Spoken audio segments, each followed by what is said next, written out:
Hello everyone. A very good morning students. This is Deepa. Welcome to Learn Social Science. Students, I am again here with the same chapter, chapter 8 of History, Devotional Paths to the Divine. Earlier we have discussed about how people worship, the idea of a supreme God and a new kind of bhakti in South India. And we have discussed about Jnanas and Alvars. And the devotee and the Lord. What are the connection between devotee and the Lord by their compositions, right?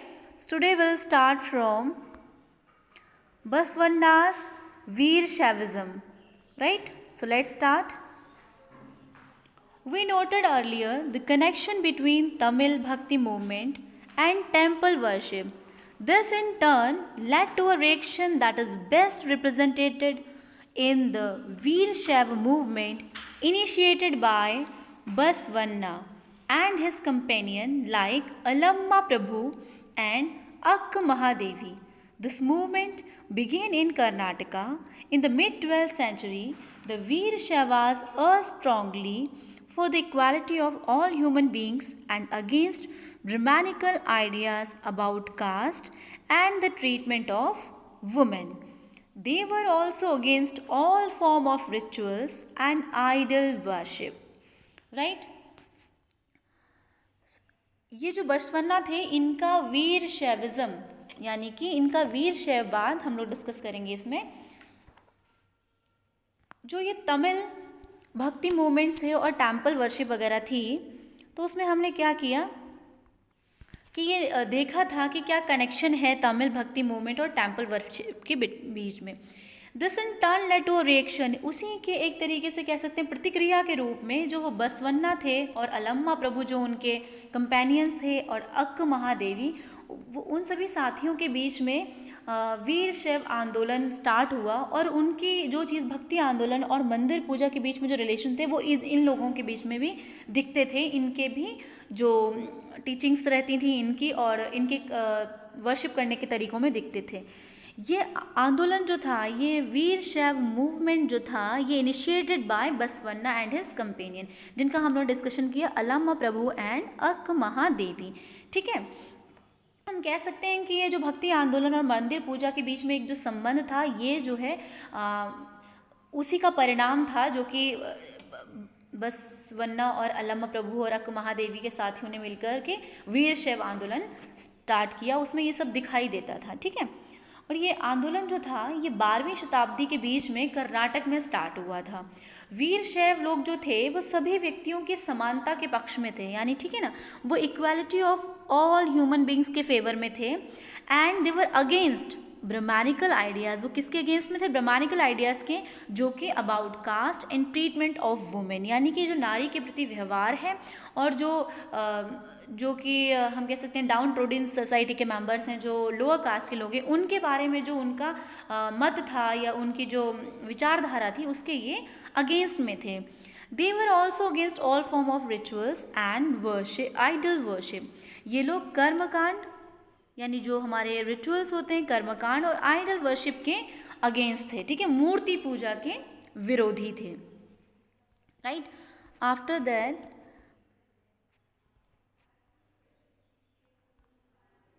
Will discuss Veer Shaiva vachans. यहाँ पे हम देखेंगे वीर शैव के वचन, मतलब these are the वचनास और saying attributed to Basavanna, यानी कि जो वीर शैव लोग थे उनके कुछ वचन हैं। उन्होंने जो कहा है कि उन्होंने जो अपने थॉट्स एक्सप्रेस किए हैं, उन्होंने कहा the rich will make temple for Shiva, what shell I a poor man do? My legs are pillars, the body the shrine, the head a cupola of gold.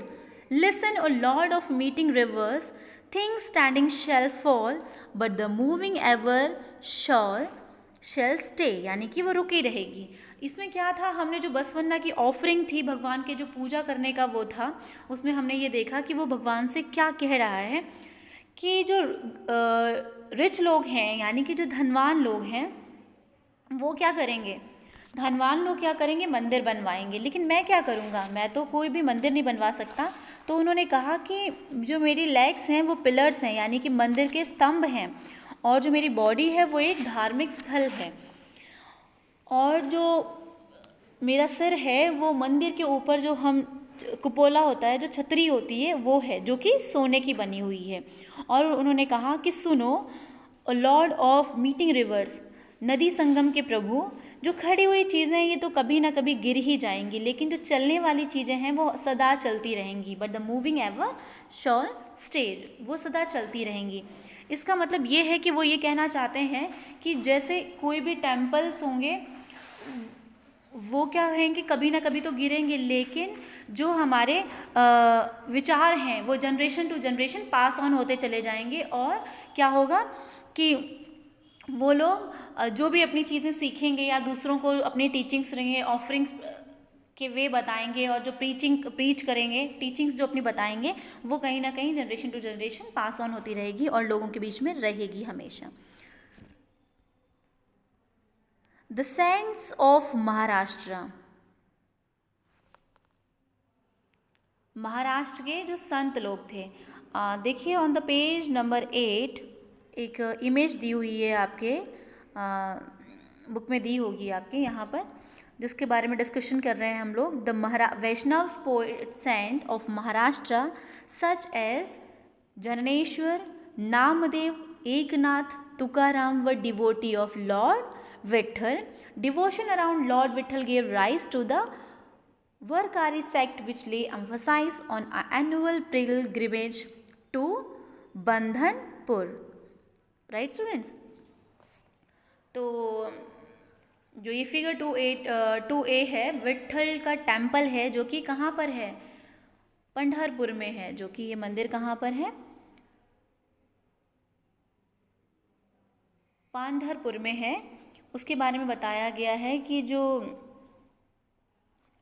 ये कुछ वैष्णव संत हैं, विट्ठल जो है ये विष्णु भगवान का ही रूप है, ठीक है, और ये कुछ उनके पोइट सेंट हैं जिनका नाम है जननेश्वर, नामदेव, एकनाथ, तुकाराम, ये सब क्या हैं, डिवोटी हैं लॉर्ड विट्ठल के, right.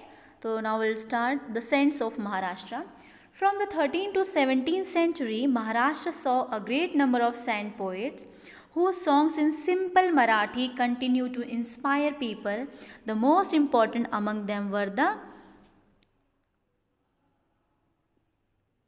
Gyaneshwar, Namdev, Eknath, Tukaram, as well as women like Sukhobai and the family of Chokhamela, who belonged to the untouchable Mahar caste.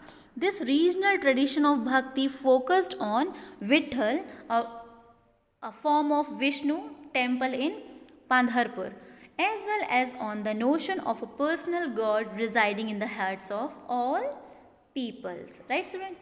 ये जो था 13 से लेकर के हम कह सकते हैं कि 17th सेंचुरी तक, 13 to 18th सेंचुरी तक महाराष्ट्र में जो देखा गया कि बहुत डिफरेंट अलग अलग तरीके अनेक संत कवि हुए, जिनमें से कुछ सरल मराठी भाषा में भी लिखते थे, जो उनके सॉन्ग्स थे वो आज भी लोगों के माइंड में हैं, जन मन के अंदर हैं, और वे आज भी लोगों को क्या करते रहते हैं, इंस्पायर करते रहते हैं, मोटिवेट करते रहते हैं, जो कि सिंपल मराठी लैंग्वेज में लिखे गए थे।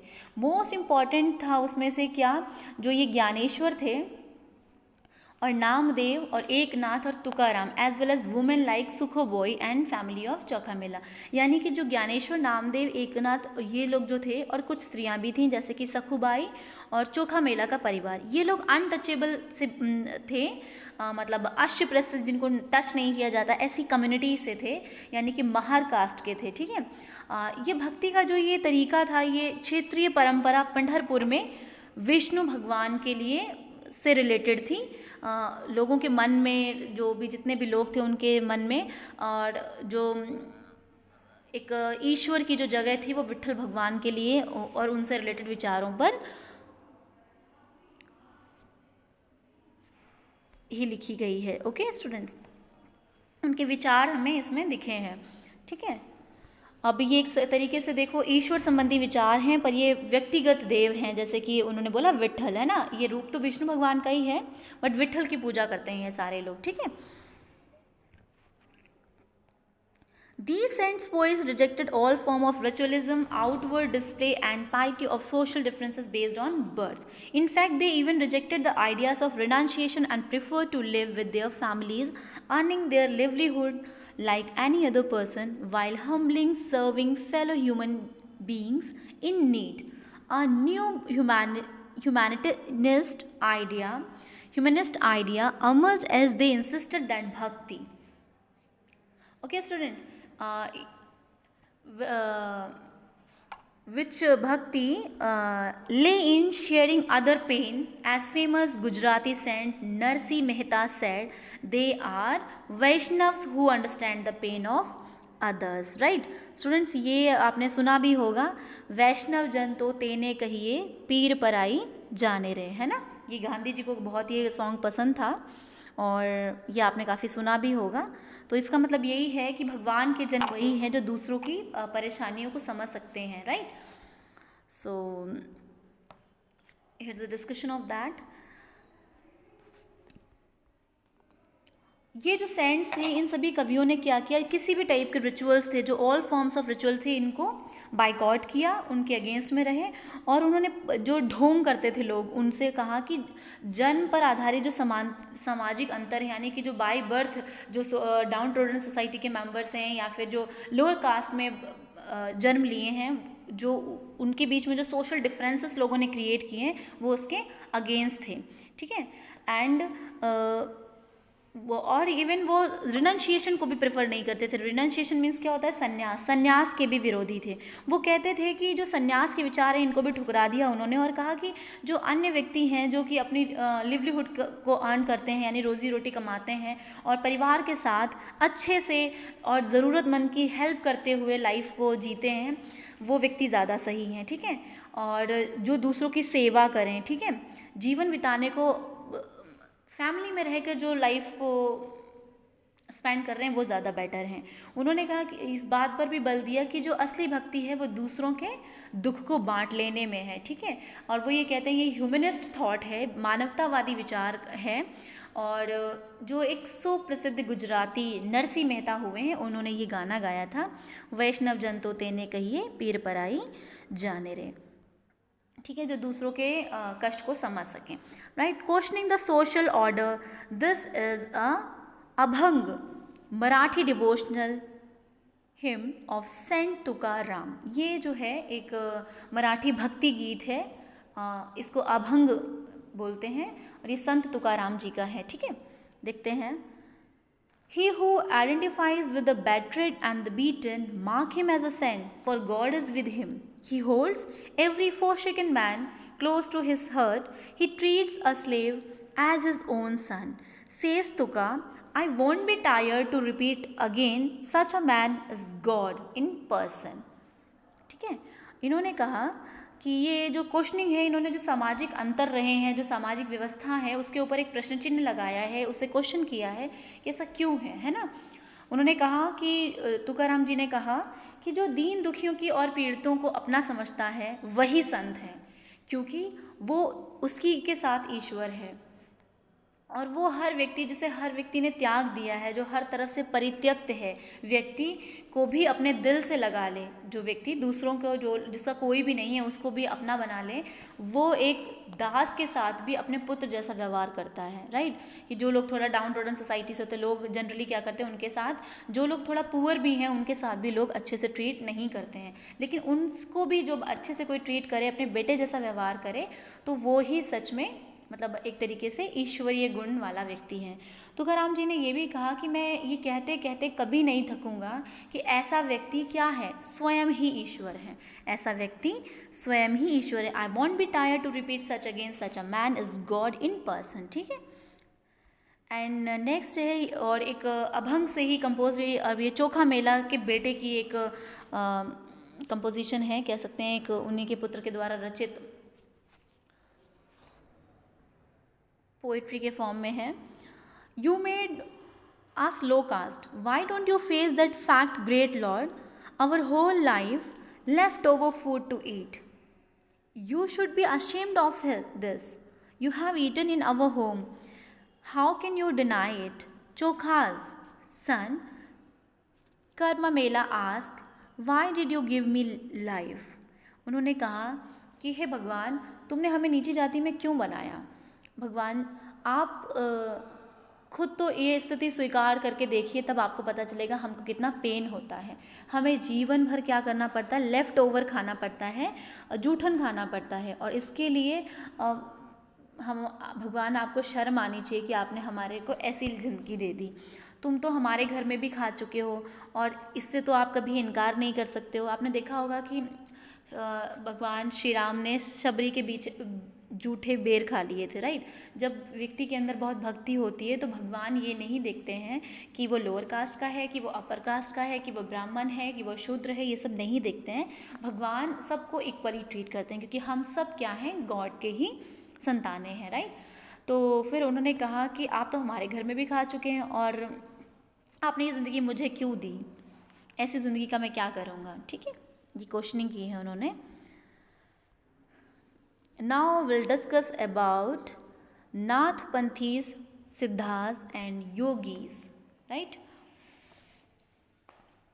A number of religious groups that emerged during this period criticized the rituals and other aspects of conventional religion and the social order. Using simple logics arguments, among them were the Nathpanthis, Siddhacharyas and Yogis.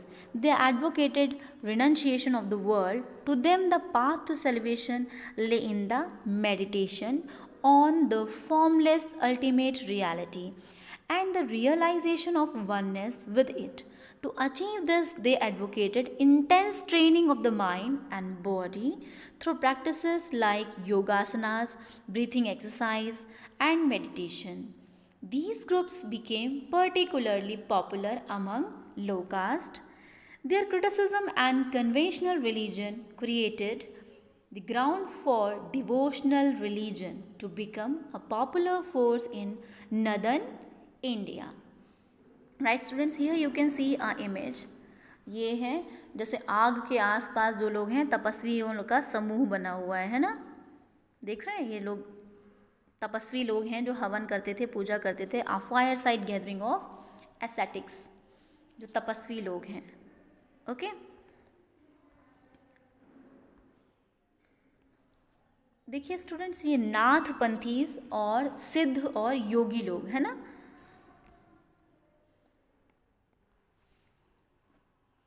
इस काल में क्या हुआ कि अनेक धार्मिक समूह उभर के सामने आए, जो क्या करते थे? साधारण तर्क वितर्क का सहारा लेकर या फिर कुछ रिचुअल्स के, मतलब जो रूढ़िवादी विचारधारा धर्म के अकॉर्डिंग, और कुछ कर्म कांड और बनावटी पहलुओं को समाज व्यवस्था की आलोचना की। ठीक है, ये जो लोगों के में बहुत सारा कर्म कर लो, ये कर लो, बलि दे दो, या भगवान के लिए इतना दान कर दो, ये सब क्या है? कर्म कांड है। व्रत रख लो, ये सब। ठीक है, उनमें से कुछ लोग कौन थे? जिन लोगों ने समाज की इस व्यवस्था की आलोचना की, वो लोग थे नाथपंथी, सिद्धाचार्य और योगी लोग। ठीक है, ये लोग ज़्यादा उल्लेखनीय रहे। उन्होंने कहा कि संसार में परित्याग करने का समर्थन किया। उन्होंने कहा कि मतलब अभी जो लोग थे, उन्होंने पहले क्या कहा था कि भाई आप अपनी लाइफ में अपने फैमिली के साथ रह लो आराम से, वो ठीक है। इन्होंने कहा कि नहीं भाई, समाज का परित्याग कर दो, रिनंशिएशन मतलब संन्यास ले लेना चाहिए लोगों को। ठीक है, और क्या करना चाहिए? और उन्होंने कहा कि जो भी विचार भगवान के लिए हमारे जो परम सत्य हैं, उनका ही चिंतन मनन करो, मतलब भगवान के बारे में ही मेडिटेशन करो, और उनके साथ एक हो जाने की जो फीलिंग होती है, उसको ही हम सेलिब्रेशन कहते हैं। ठीक है, इसमें उन्होंने क्या क्या इंक्लूड किया? योगासन, प्राणायाम और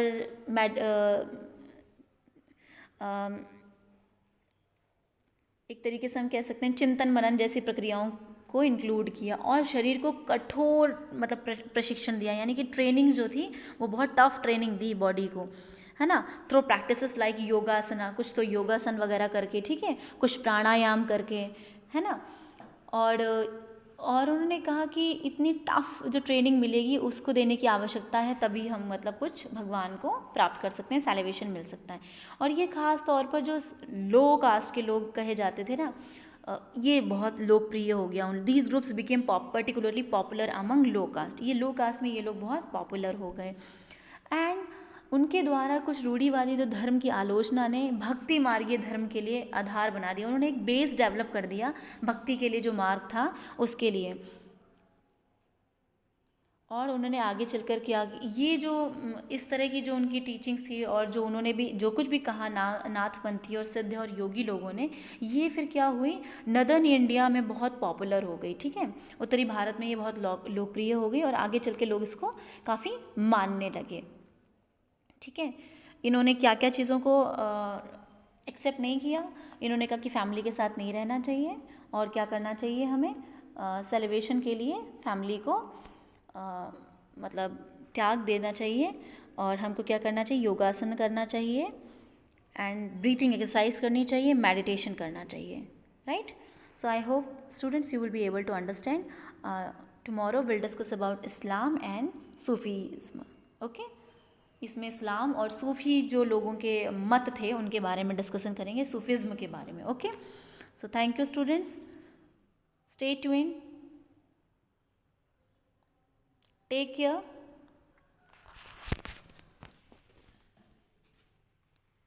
Thank you very much.